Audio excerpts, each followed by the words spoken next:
দুই বিধায়কের শপথ ঘিরে জটিলতা। সদ্য নির্বাচিত বরানগর ও ভগবানগোলার বিধায়কের শপথ নিয়ে জটিলতা।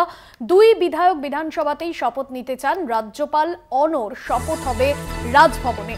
দুই বিধায়কের শপথ ঘিরে জটিলতা তৈরি হয়েছে। দুই বিধায়কই বিধানসভাতেই শপথ নিতে চান। রাজ্যপাল অনর শপথ হবে রাজভবনে। বরানগর ও ভগবানগোলার বিধায়কের শপথ ঘিরে জটিলতা তৈরি হয়েছে।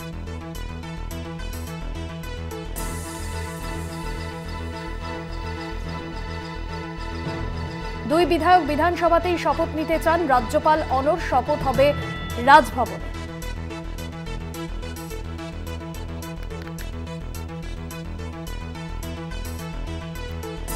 এর আগে ধূপগুড়ির বিধায়ক নির্মল চন্দ্র রায়ের যে শপথ গ্রহণ, সেই শপথ গ্রহণেও কিন্তু একটা টানাপোড়েন আমরা দেখতে পাই।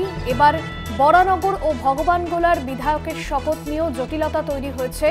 দুই বিধায়ক বিধানসভাতেই শপথ নিতে চান, তবে এখনো পর্যন্ত এ বিষয়ে কিন্তু রাজ্যপাল অনর রাজভবনে শপথ হবে এখনো পর্যন্ত এমনটাই জানা যাচ্ছে। এর আগে আমরা দেখেছিলাম যে ধূপগুড়ির যে উপনির্বাচন, সেখানেও কিন্তু শপথ গ্রহণের সময় নির্মল চন্দ্র রায় তিনি কিন্তু রাজভবনে শপথ গ্রহণ করতে চেয়েছিলেন এবং সেই সময় রাজভবনের মধ্যেই শপথ গ্রহণকে কেন্দ্র করে একটা জটিলতা এবং সংঘাত তৈরি হয়। আবারও নতুন করে সংঘাতের পথ কি তবে তৈরি হবে? কারণ ইতিমধ্যেই বরানগর ও ভগবানগোলার উপনির্বাচন যে হয়েছে, সেইখানে নির্বাচিত দুই বিধায়ক তারা শপথ নিতে চান রাজভবনে এবং তাদের সেই শপথ গ্রহণ ঘিরে জটিলতা তৈরি হয়েছে, এমনটাই এখনো পর্যন্ত জানা যাচ্ছে। বিধায়কের শপথ গ্রহণ ঘিরে জটিলতা। এর আগে আমরা দেখেছিলাম ধূপগুড়ির উপনির্বাচন, সেই উপনির্বাচনেও কিন্তু একই জটিলতা তৈরি হয়েছিল। বিধানসভাতে শপথ নিতে চান তারা এবং ইতিমধ্যে যেরকম রাজ্যপালের তরফে কিন্তু এ বিষয়ে যদিও সম্মতি দেওয়া হয়নি, তবে তারা রাজভবনেই শপথ নিতে চান এমনটাই জানা যাচ্ছে।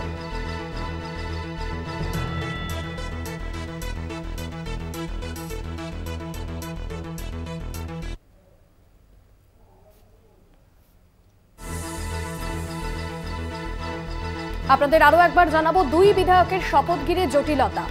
সদ্য নির্বাচিত বরানগর ও ভগবানগোলার বিধায়ক, তাদের শপথ নিয়ে জটিলতা তৈরি হয়েছে।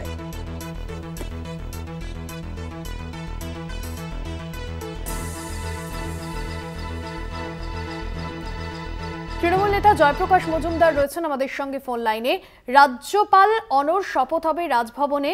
আগামীকাল এই শপথ গ্রহণ অনুষ্ঠান রয়েছে, তবে দুই বিধায়ক তারা রাজ্যপালের কাছেই শপথ নিতে চান, রাজভবনেই শপথ নিতে চান। কি বলবেন, আপনার প্রতিক্রিয়া? নির্লজ্জ রাজ্যপাল। এই সময় যখন উনি রাজ্যপাল এই কথাগুলো বলছেন, তার একটু খোঁজ নেওয়া দরকার।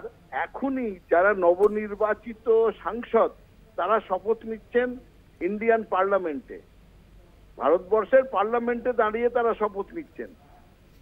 সেখানে যদি রাষ্ট্রপতি বলেন না, রাষ্ট্রপতি ভবনে এসে নিতে হবে, কিরম শোনায়? তিনি নরেন্দ্র মোদীকে বলেছেন রাষ্ট্রপতি যে আমার এখানে এসে শপথ নিতে হবে। কিছু নিয়ম কানুন আছে।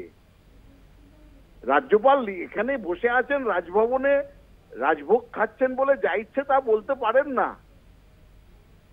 তারা নির্বাচিত হয়েছে পশ্চিমবঙ্গের বিধানসভাতে, তারা বলেছে আমরা বিধানসভাতে নেব, যেটা স্বাধীনতার পর থেকে এতদিন হয়ে এসছে। আর এই রাজ্যপাল এসে যা ইচ্ছে তাই করবেন, আমার রাজভবনে এসে নিতে হবে। তাহলে রাষ্ট্রপতি তাহলে এই সমস্ত সাংসদদের বলতে পারতেন তো যে রাষ্ট্রপতি ভবনে এসে নিন।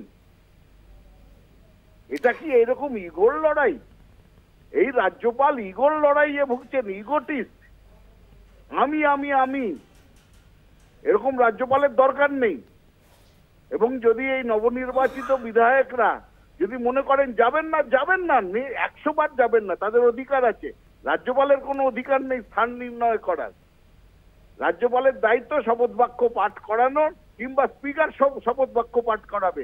এই যে নবনির্বাচিত সাংসদ, তাদের শপথ বাক্য কে পাঠ করাচ্ছে?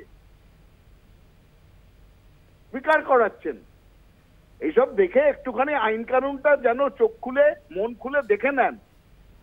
এই গায়ের জোর, মনের জোর, পেছনে শুভেন্দু বলছে বলে সঙ্গে সঙ্গে বলবেন যে টেনে আনুন আপনি সব, এসবগুলো বন্ধ হওয়া দরকার। এই রাজ্যপালের এইরকম ইগো নিয়ে চলা আর আমি সব, এই জিনিসটা এক্ষুনি বন্ধ হওয়া দরকার। আপনাদের মাধ্যমে আমি রাজ্যপালকে বলছি, এইভাবে আপনি এখন আর ব্রিটিশ জমানা নেই, রাজভবনে বড় লাট নন আপনি, আপনি সংবিধানের সেবক রাজ্যপাল, সংবিধান মতন করুন। আর চোখ দিয়ে দেখুন এই একই সঙ্গে যারা সাংসদ হয়েছেন তাদের শপথ বাক্য কিভাবে হচ্ছে, দেখে অন্তত এইটুকুনি শিখুন। অনেক ধন্যবাদ জানাবো আপনাকে। তৃণমূল নেতা জয়প্রকাশ মজুমদার ছিলেন ফোন লাইনে। গত বছর ধূপগুড়ি বিধানসভার উপনির্বাচনের পরেও জয়ী তৃণমূল প্রার্থী নির্মল চন্দ্র রায়ের শপথ গ্রহণ নিয়েও টানাপোড়েন দেখা যায় এবং রাজভবনে নির্মল চন্দ্র রায়ের শপথ বাক্য পাঠ করান শেষমেশ রাজ্যপাল সিভি আনন্দ বোস।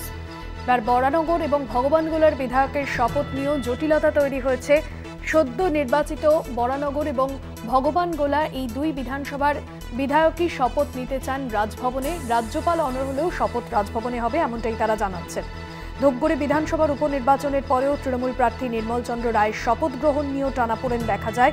রাজভবনে নির্মল চন্দ্র রায়ের শপথ বাক্য পাঠ করেছিলেন রাজ্যপাল সিভি আনন্দ বোস।